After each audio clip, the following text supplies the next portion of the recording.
Imagine inventing a game and accidentally birthing a global sport. But who actually owns that sport? A fiercely dedicated community builds an entire competitive ecosystem over 2 decades, yet a billion-dollar corporation holds the absolute legal copyright. When these two immovable forces collide, the resulting shockwave forces us to rethink the very nature of ownership in the digital age. Welcome back to Learning with Pratik. If you're new here, I try to increase neuroplasticity by exploring a new topic every day. I do all the reading and researching so you don't have to. Today, we are unpacking a conflict that transcends gaming. It is a cultural and legal battleground surrounding Super Smash Bros. Melee. Let's dive in. Our explainer begins in the late fall of 2020. The Big House is one of the longest-running, most prestigious major tournaments in this community's history, but on November 18th, Nintendo sent a cease and desist order, forcing the event's immediate cancellation. This wasn't just a minor scheduling hiccup. It sparked a sudden, high-stakes existential crisis for a 20-year-old competitive game that had, against all odds, built a massive, self-sustaining ecosystem. Here we see a profound clash of realities. Nintendo claimed their cease and desist was simply a necessary measure. They were fighting piracy by targeting the PC ISO files required to emulate the game. But the grassroots community faced a completely different reality. They were just trying to use a brilliant, fan-made networking mod called Slippy. During a global pandemic when in-person gatherings were impossible, Slippy wasn't a luxury. It was a sheer necessity for online matchmaking. It was, quite literally, the only way the competitive scene could survive. This strict corporate response triggered an immediate, massive pushback across the internet, rallying under the banner of #FreeMelee. It exposed a deep ideological split. On one side, you have a corporate entity fiercely guarding its intellectual property. On the other, a fiercely independent player base who felt their very existence was under threat. Section 1. The Accidental Masterpiece. How a casual party game became a hyper-technical fighter. To understand exactly why players fight so relentlessly for this specific game, we have to look at its underlying design. The answer begins with the number 13. Developed in just 13 grueling months by creator Masahiro Sakurai, Super Smash Bros. Melee was delivered to the newly launched GameCube console in 2001. It was designed as a frantic, physics-based platform fighter. Instead of a traditional health bar, players build up their opponent's damage percentages to launch them off screen. It was intended to be chaotic, accessible, and most importantly, just fun. But hidden right beneath that accessible surface lay an incredible unintended mechanical depth. Players quickly discovered advanced techniques, things like L canceling, which literally halves the landing lag of aerial attacks, allowing for incredibly fast, safe pressure. Or directional influence, DI for short, where holding the control stick alters your knockback trajectory, letting you survive otherwise fatal blows.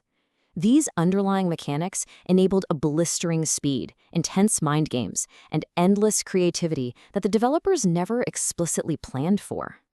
And the absolute pinnacle of that unintended depth is called wave dashing. By executing a short hop and immediately air dodging into the ground at a precise angle, a character will slide seamlessly across the stage. Wave dashing fundamentally transformed Melee into a hyper-technical sport.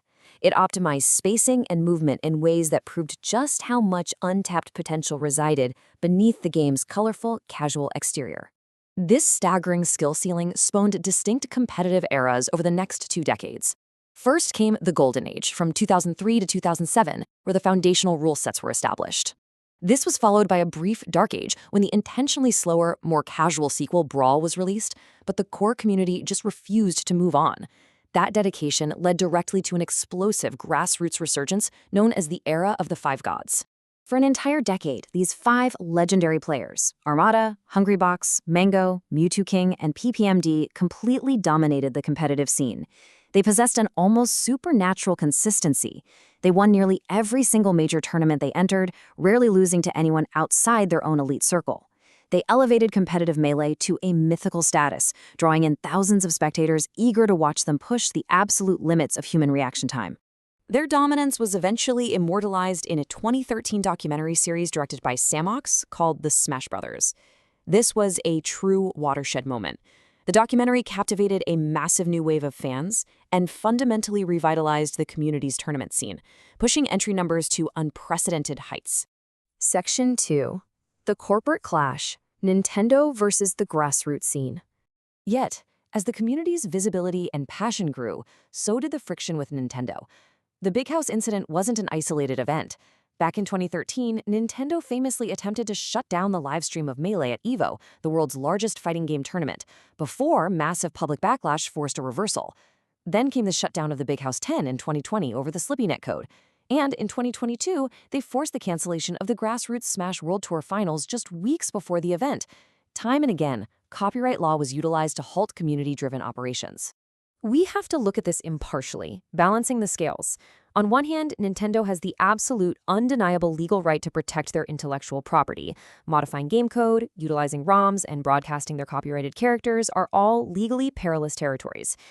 Conversely, the grassroots community simply wants the freedom to play, preserve, and innovate on a 20-year-old game they deeply love, a game the publisher no longer actively sells or supports in a modern competitive capacity.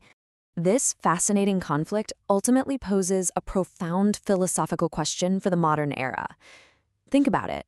James Naismith invented the rules of basketball, but it would be unimaginable to say he owns basketball as a competitive sport today. So, when a developer creates a video game, do they also own the competitive sport that the community painstakingly builds around it? In traditional sports, the game and the inventor separate. But in esports, the code belongs to the corporation forever. As highlighted by industry analysts, if the grassroots Melee community can actually survive these relentless corporate pressures, they might achieve something totally unprecedented.